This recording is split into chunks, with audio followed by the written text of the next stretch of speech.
this session of the shelves, this is the last session of this year's shelves, will be then uploaded on our YouTube channel, Filosofia Antica a Torino.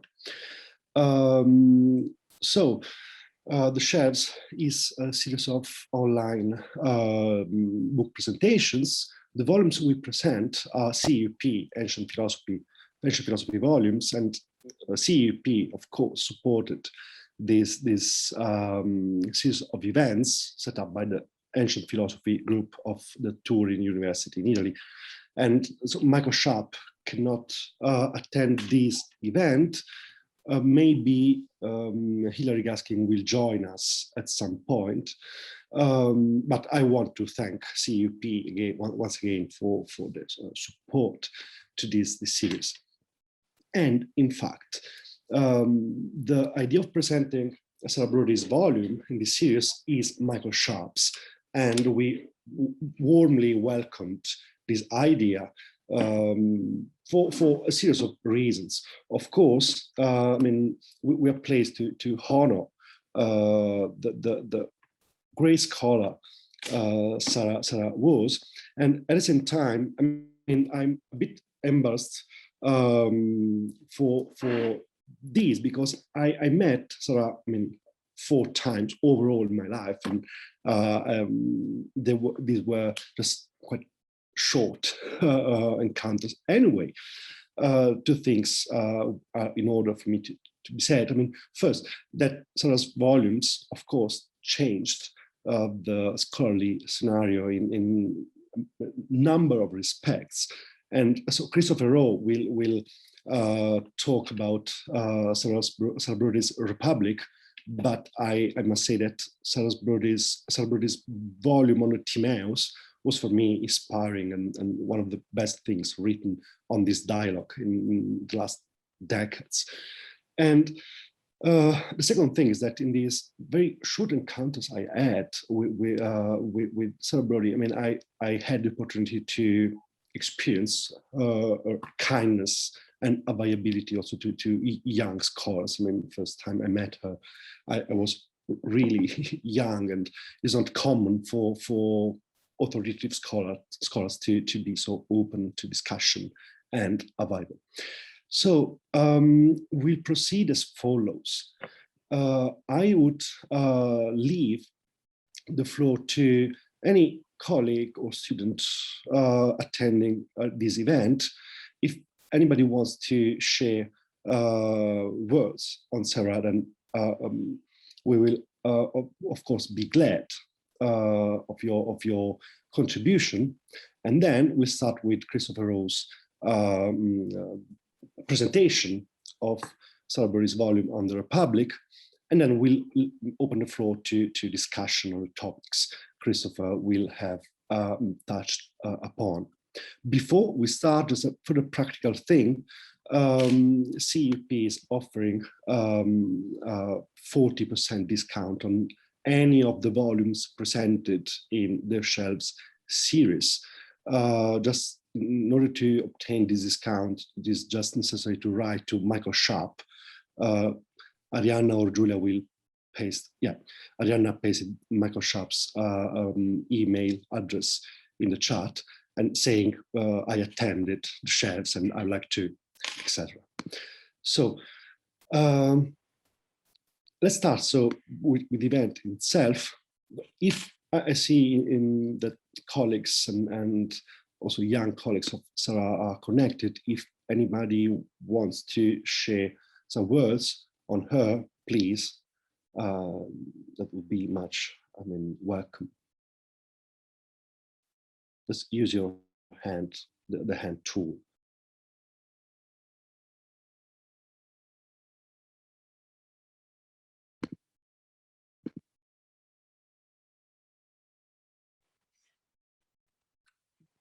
Well, in the absence of any other voice, let me say something. I'm going to give you a view of this book of Sarah's, which I have to say is the best book on the Republic, I think, that I've so far read. but that's not surprising from Sarah. I first encountered her maybe 40 years ago in Princeton, when we were at a meeting. John Cooper, I think, was giving a paper, and this voice came in from the back of the audience in this huge room, and this very English accent, this voice, a very English, quiet voice, spoke up and said, "If I may just make a single point," she said. And it was the most devastating point that anybody had made, but it was so quietly put that it was, well, that was quite typical of Sarah. I mean, I think anybody who knew her knew just how unaggressive, kindly, well, Federico has said what a kind person she was. I never ever saw her lose her temper, except once, when she, the one thing she couldn't abide was women being attacked in public, or indeed in private. And once I saw her really go for, I won't mention his name, but he was really behaving really abysmally.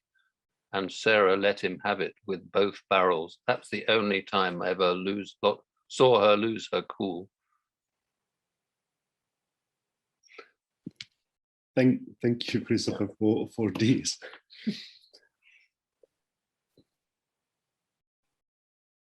So in that case, I see a hand. Ursula, please. Thank you.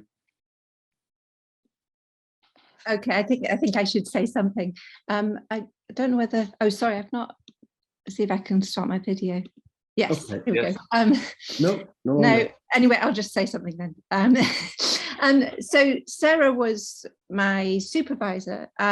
Quite a few people who supervised her were like me, actually formerly at a different institution. So I was a graduate student at Berkeley, but she kind of picked me up as a visiting student at Princeton and then became my main supervisor. And I think she did tend to gather people like that. So Barbara Sattler was also a visiting student supervisee of hers. And I suppose one thing to say about her, so it's kind of interesting that we, depending on when we sort of first encountered Sarah's work, have all been sort of inspired mainly by different things. So I was really inspired by Nature, Change and Agency when I read it as a graduate student. I was at a period of time when I was really a bit unsure what I wanted to do in philosophy or how I wanted to be a philosopher. And when I read that book, I thought, oh, that's the kind of thing I would like to be able to do. So it was wonderful then to be able to go and work with her.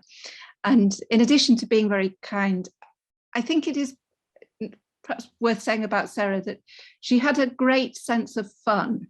And that's something that anybody who ever interacted with her will, I think, be aware of. And it's sort of, it's important, I think, to remember that kind of personal thing about her as well when we're remembering her.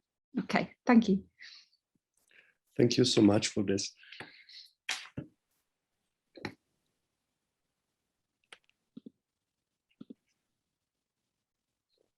So,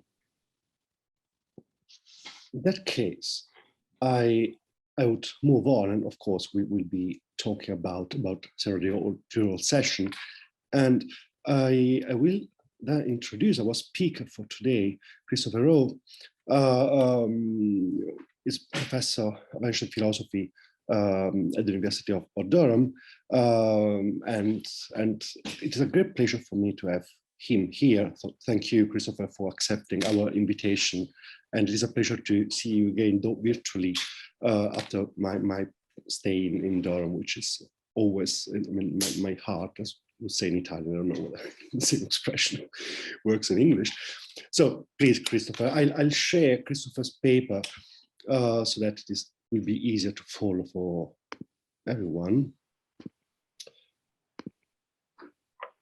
Are you able to see it now? Perfect. Yep. So please, Christopher. Okay, thanks. So I think I'll speak for maybe half an hour, maybe a little bit less. I hope it's no longer.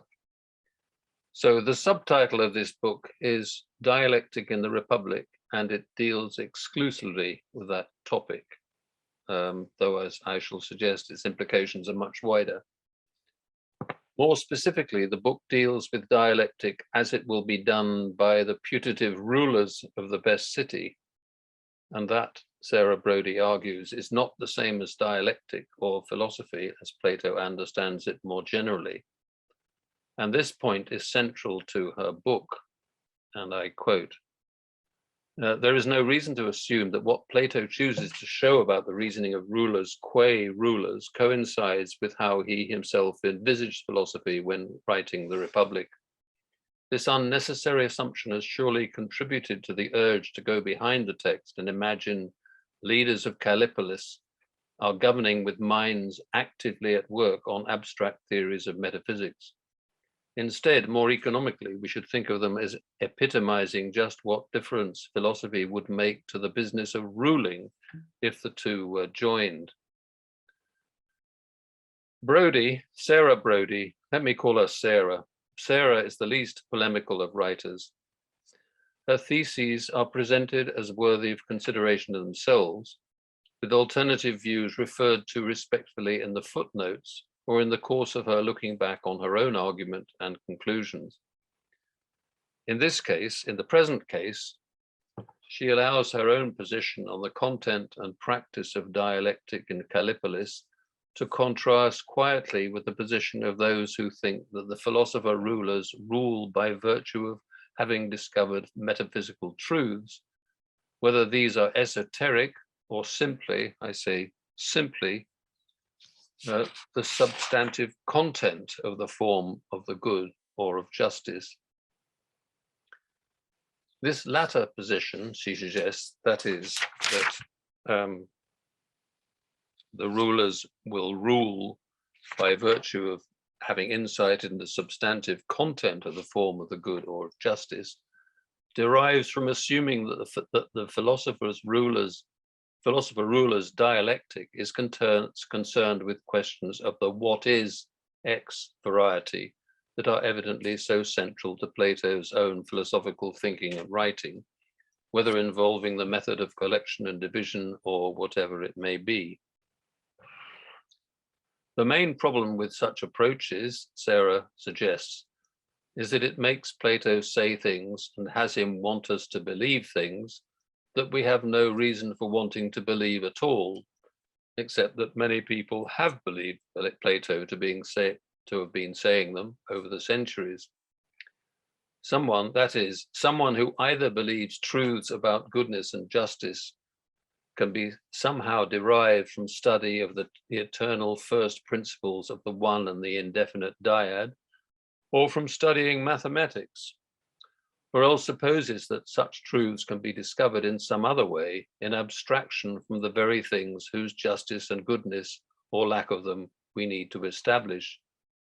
If their dialectical studies did not lead them to discovering those truths, what would be the point in their studying dialectic at all? Sarah is above all concerned with having Plato not only make sense, but make good philosophical sense, even while she is wholly open about the limitations to his philosophical vocabulary, or more generally, his philosophical resources.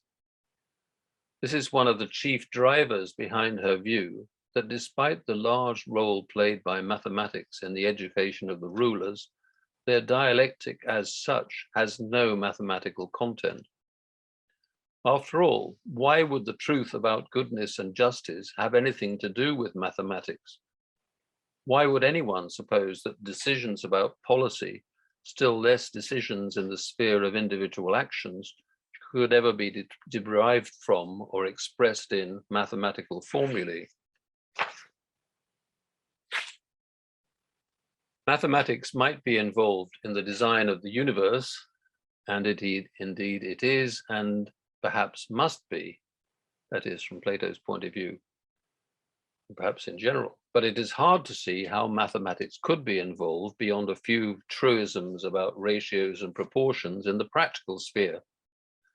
Nor has any proponent of the significance for this context, that is, the context of the good in the Republic, no proponent of the significance for this context of the unwritten doctrines, so-called, has ever been able to produce any worked examples of how the good in its guise as the one and its counterpart, the indefinite dyad, might help a ruler rule, or indeed help anyone do anything. Sarah is at pains to distinguish this type of approach from the one that has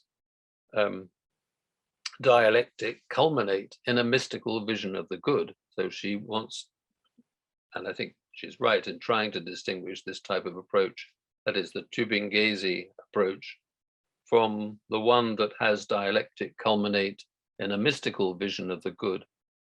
I'm not sure how much real distance there is between this approach and one that relies on an abstruse science, which is Sarah's phrase for the Tübingese hypothesis, when that abstruseness seems to resolve not so much into science as into pseudoscience, a kind of system that not only bars outsiders, but perhaps only ever made sense to insiders.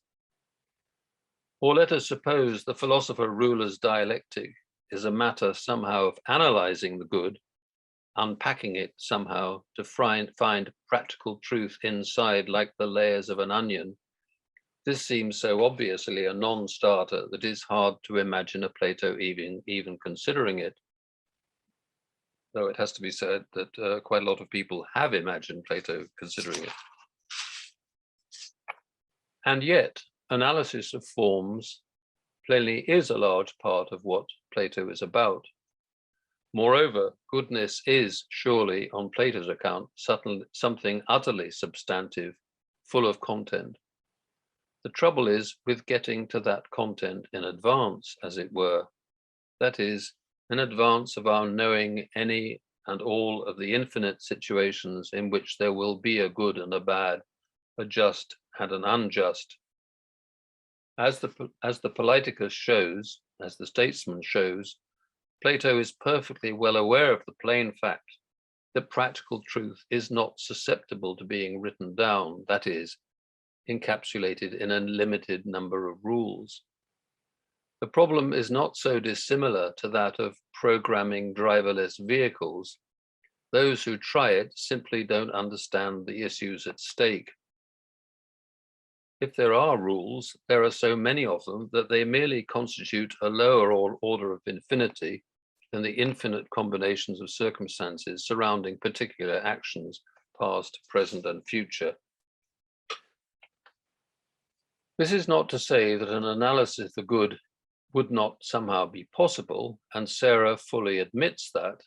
Namely, she admits that good is not an empty concept, far from it. It's the fullest you can imagine, fullest concept you can imagine from Plato's point of view. It is rather, the point, Sarah's point, is rather that the ruler's dialectic cannot be about that.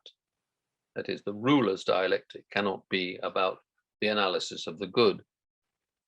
This is not only because such an analysis in the abstract is impossible, inconceivable even or especially to Plato, but because it does not fit with Plato's own account, which has the future rulers studying dialectic for 5 years before their 15 years of practical experience, and more importantly, before they, quote, this is Plato, are led to the end point of their journey and compelled to lift the eye of the soul, directing it towards the very thing that illuminates everything else, the good itself. If dialectic consists in analysis of the good, how could it be that the eye of their soul, the ruler's soul, has not been lifted up to it in those earlier 5 years? Here is one place where Sarah's main proposal seems to me to come into its own. This main proposal is that the form of the good has two roles or functions. In one of these roles or functions, the good is formed as participand, declaratively, while in the other it functions interrogatively. It is in the second role that the good is involved in those 5 years of dialectic to which the future philosopher rulers will be subjected from their 30th year to their 35th. They spend these years continuously asking, is this good and is that or that good? This or that being candidates for, say, just actions and or decisions. This is what Sarah calls the G question. An action or decision or policy will only be just or, whatever it is, courageous or moderate or whatever, if it is good. This is a concrete example of the way things will get their ousia from the good, of how the good is sun-like, to go back to the title of Sarah's book. Something is just or sophron, moderate or courageous, if and only if, brackets, it is both in the right category and it is good. One of the leading questions throughout Sarah's book, which explains its title, is just this: how exactly the good is supposed to be sun-like. How exactly does it get its illuminative and generative powers? The discovery of the goodness of a given item, an action or policy, reveals, illuminates its justice, or whatever it is. Equally, the goodness discovered in it is what causes it to be just. By the same token, the discovery that some other item is not good reveals its injustice and makes it unjust, as we might say. Such discoveries, Sarah suggests, will continue to be made during the trainees' 15-year period of practical experience, that is, after their 5 years of dialectic. And then, on Sarah's account, the point at which the almost perfected rulers, that is, in the idealized picture, are, quote, compelled to lift the eye of the soul, directing it towards the very thing that illuminates everything else, the good itself, famous passage at 540, marks the moment when they move from their first order practice of dialectic, Sarah's phrasing, to a meta-dialectical consideration of it. Not that this will be the first time that they will have been involved in such consideration. Quote, on the contrary, I would suppose that being human, they have been intermittently thinking in a general way about the G question as distinct from engaging in specific uses of it.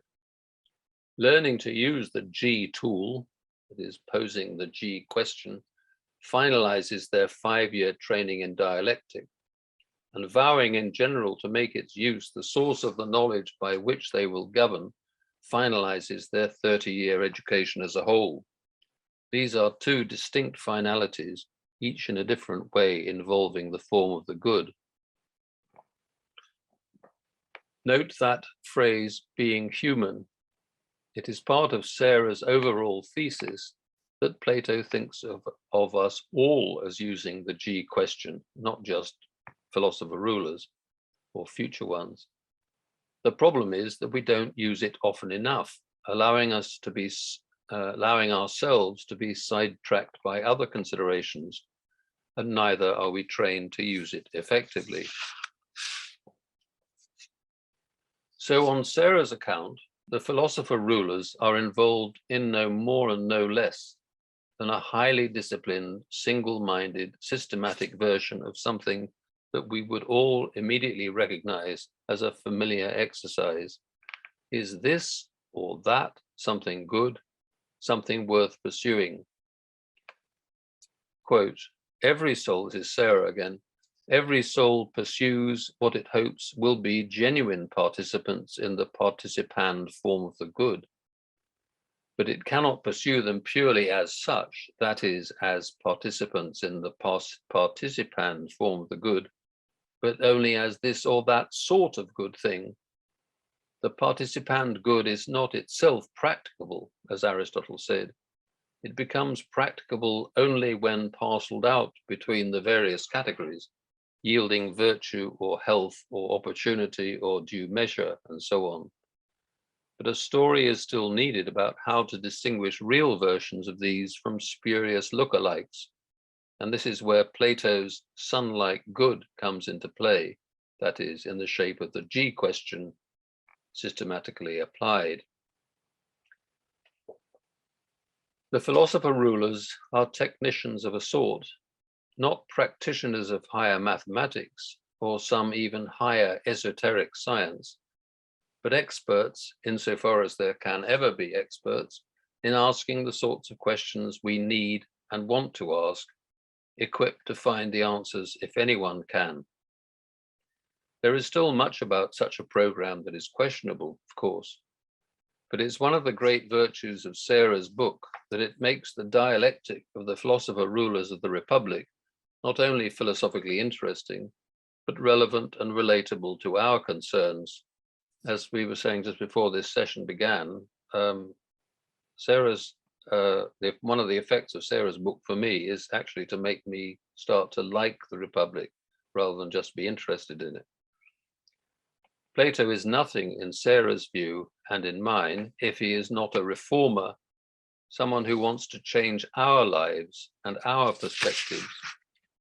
It is one great aim of the Republic, Sarah concludes, to get us to work towards correcting our failure to hold fast to our most powerful asset, that is reason, continuing the quote, when it comes to putting it into practice. This is a sustained and in its typically mild way, passionate defense of the dialogue, and as a dialogue, both formally and with us.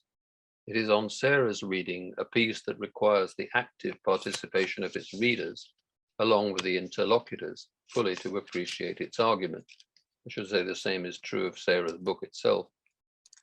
This magnificent book, I conclude, gives us a new way of understanding why the Republic deserves its place as one of the greatest philosophical works ever written, and that's a claim which can frankly be mystifying on some other interpretations, except in historical terms.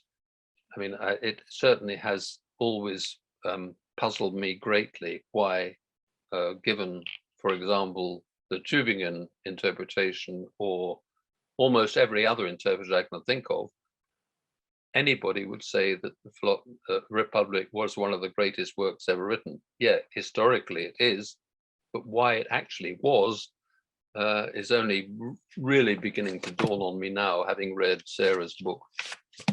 And that's where I'll stop. Thank you so much, Christopher, for this presentation. And so the volume itself is very stimulating, and Christopher's comments are too. This is, of course, a special session, so we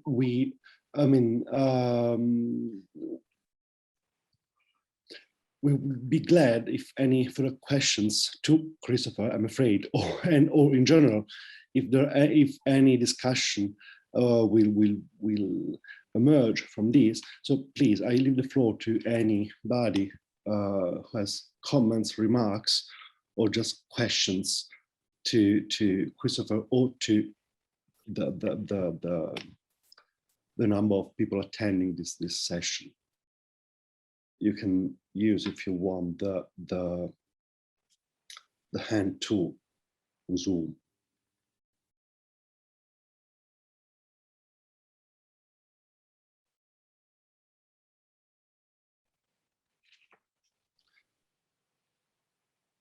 One thing, if I may start, one thing that I found very interesting in Sarah's reading is, of course, everything Christopher emphasized. So the fact that also the so-called central books of the Republic are, put into close dialectic with the ethical and practical side is, in my view, the huge contribution of this volume, and one can really understand why these books are there. I suspect that a supporter of the Tübingen version would just probably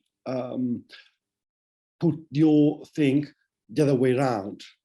So a sort of the operation would be doing ethics a part of metaphysics and not metaphysics as the highest part of ethics.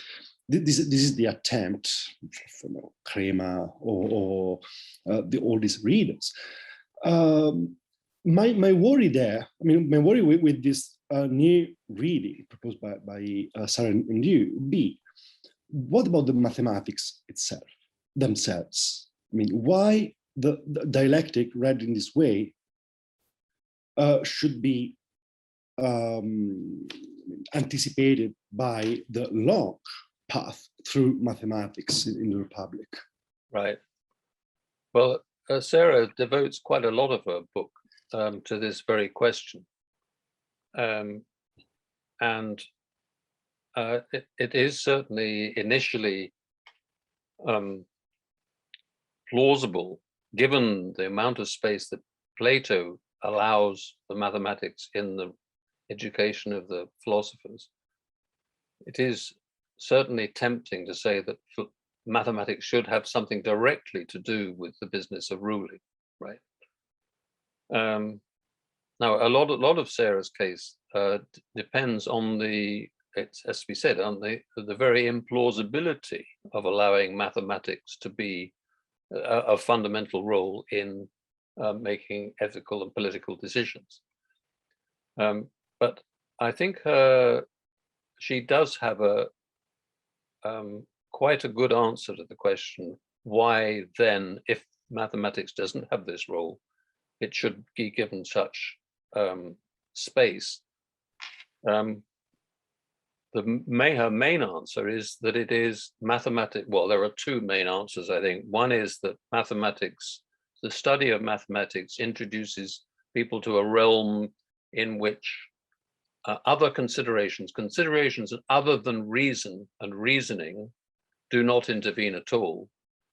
I mean, it may be true that your mathematical reasoning can be interrupted by a good meal or whatever, but it won't actually affect your reasoning.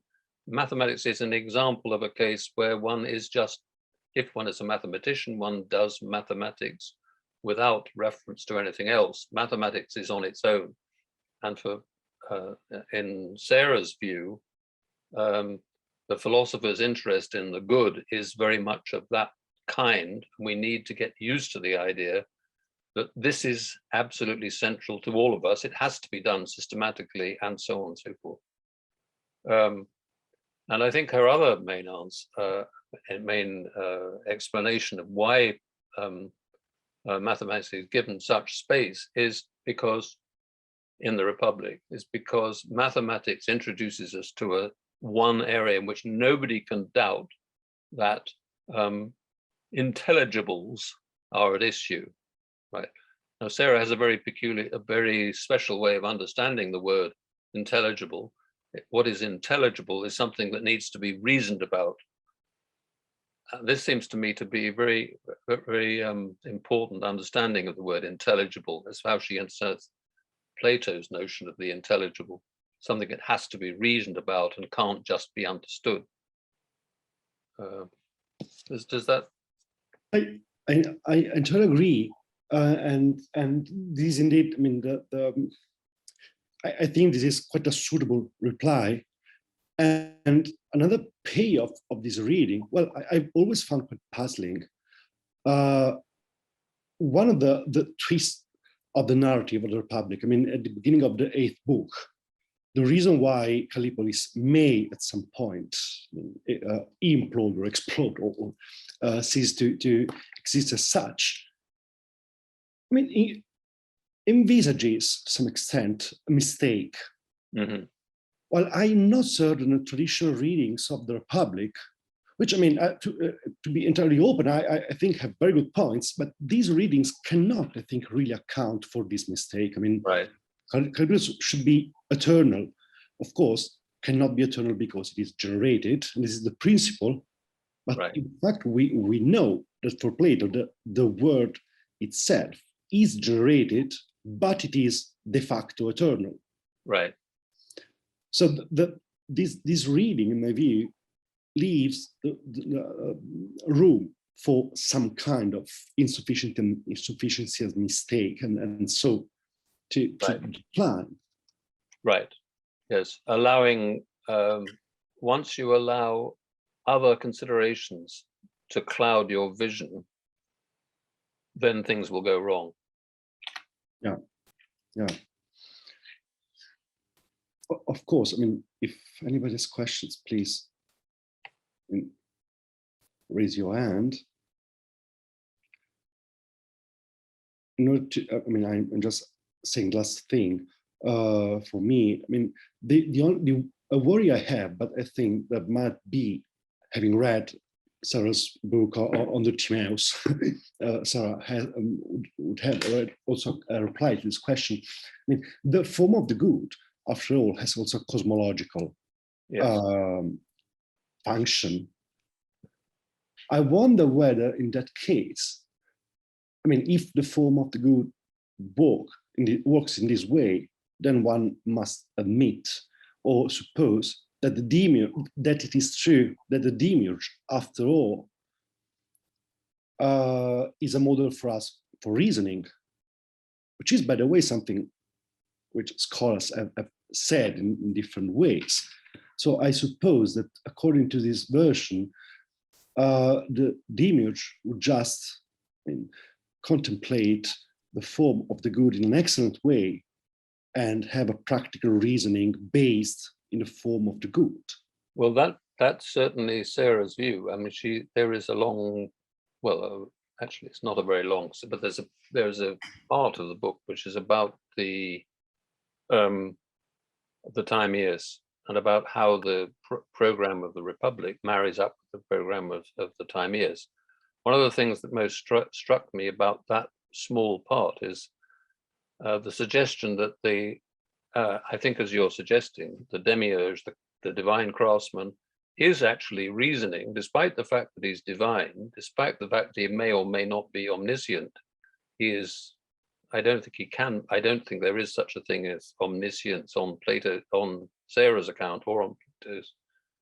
He is nevertheless reasoning, and there's quite a lot of evidence, as Sarah points out, of the time. I mean, if we have in the Timaeus a report of the demiurge doing his job, he's quite often considering alternatives, as Sarah points out.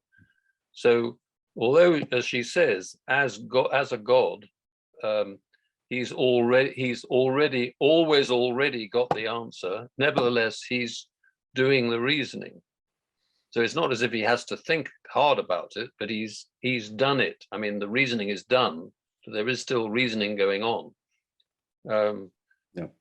I mean, I think with Sarah's account of the good, if what she says about the good in the Republic is transferable to the what Plato has to say about the good in the Timaeus, as it must be for the two to stand together.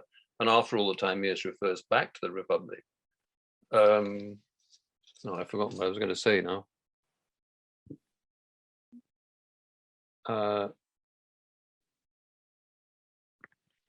Christopher, Yes. I still didn't read the book, but I wanted to ask you a question. I was wondering whether there is any reference to how this idea is then received by the immediate disciples of Plato, for example, since their world is taken to be very mathematized by many people. So the idea would be that they missed the teaching completely, which is the point for many interpreters of the Dialectic. But I was wondering. It's true that you won't find a single trace of Sarah's interpretation in any later Platonist. In fact, the strange thing is that on Sarah's account, Plato is already an Aristotelian. I mean, he's already anticipating Aristotle's criticisms of him, the most important criticisms of all, good being in all the categories and all the rest of it. That's already in Plato. Now, as a matter of fact, I don't find that to be an objection. Aristotle, I mean,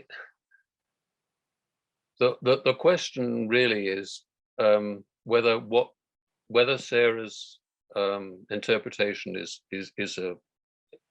a viable interpretation of the Republic. And I think it is.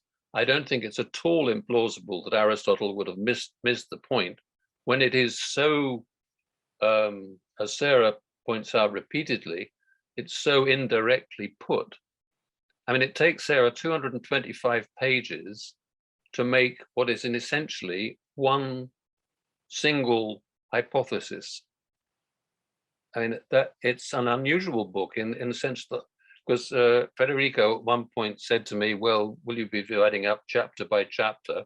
Well, you can't divide it up chapter to chapter because it's all about the same thing, namely dialectic and republic. Answer, what is dialectic and republic? It's about the G question. It's about, that's what it's about.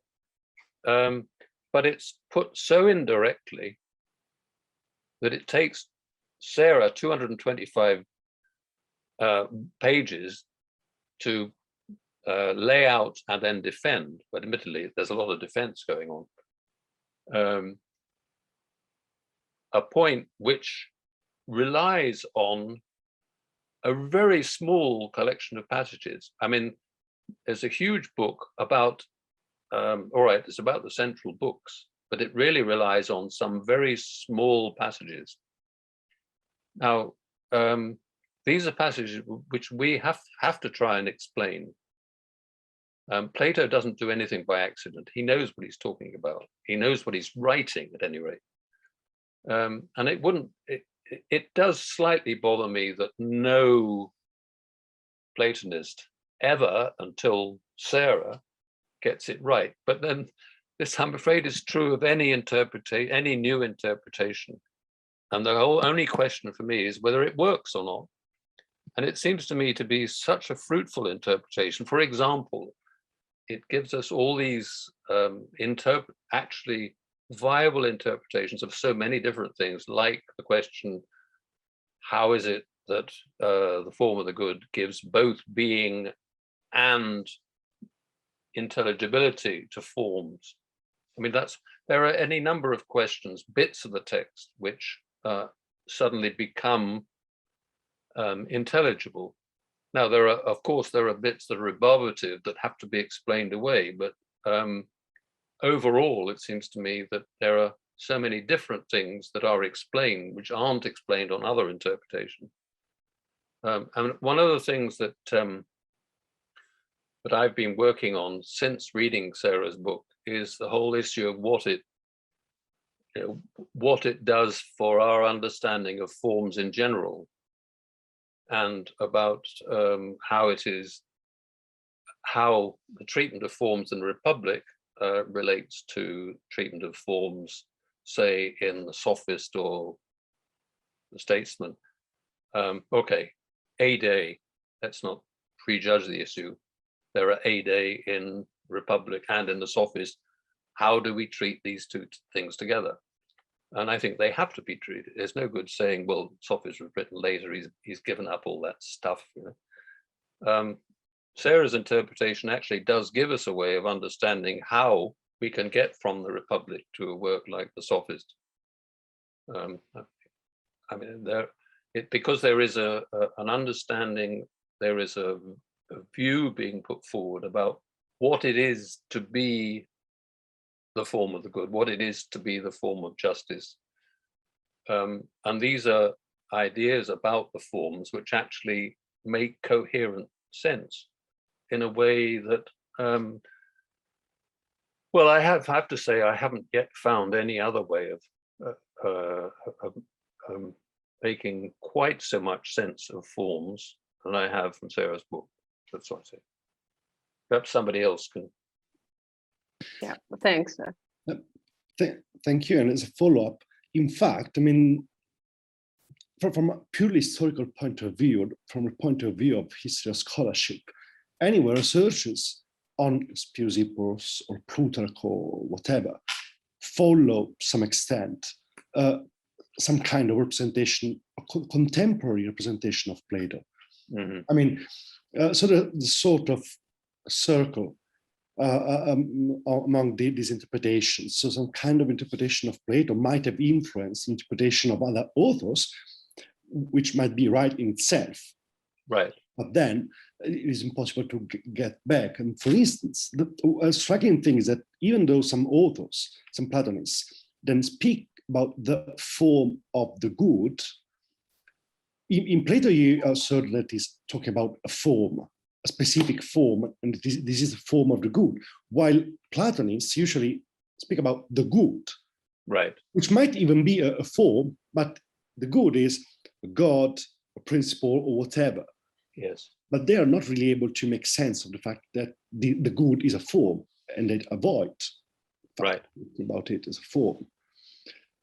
And this might be just a witness of the fact that I mean, there must be some substantial shift in between. I mean, not necessarily that shift, but a shift, a substantial shift. Right, and we already know from the sophists that people in Plato's own lifetime are busy misinterpreting. Yeah, I mean, it's very rare that we find actually in an author actually writing his own stuff. Says, look, people have actually got this, they've got the wrong end of the stick. They don't understand what I'm talking about. I mean, he never says that directly, but clearly surely that's what is at issue with the so-called friends of the forms. Yeah. Some people are just getting it wrong, and the same is true in the Parmenides. It's true, people are on the whole mystified by what Plato. Now it's true, Plato doesn't exactly help people not to be mystified, because he puts things in such an indirect way. We know he doesn't speak to us directly, he does it through, but he's always talking to a different kind of audience, or he can be. He's talking in the Republic to a completely different audience than the one he's talking to in the Sophist. How are people supposed to understand these subtle differences? And of course, there is the inevitable move towards systematization. Everybody wants to know what Plato thinks about forms. What is Plato's theory of forms? Well, maybe he doesn't have a theory. There are forms, right? And there are certain things you can say about them, and there are certain things you can't say about them. But the urge to systematization is what is clearest of all, I would have thought, in the later history of Platonism. We've got to know what the master said about this and that, the other. He has a theory. It covers everything. But Aristotle has a system. Plato has a system. But actually, Plato, this is one of Sarah's points. Plato doesn't have a system in the sense that he doesn't have a clearly worked out system of forms. So hence the problems about whether there are forms of artifacts. Well, of course there are forms of artifacts, but they're not on the same level as forms of, form of the good or the form of justice or whatever. Different sort of thing altogether. Well, not altogether different, because they're still forms. Yeah, thanks. So we're almost at the end of our session. If you want, we have room for a last question. Otherwise, we can just close the meeting.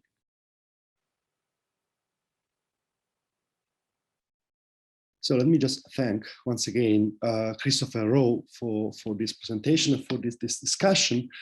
So thanks, Christopher. Thanks to anybody attending this event, and again, many thanks to by the way, thanks to Julia and Arianna who yes, preciously and perfectly set up the whole thing.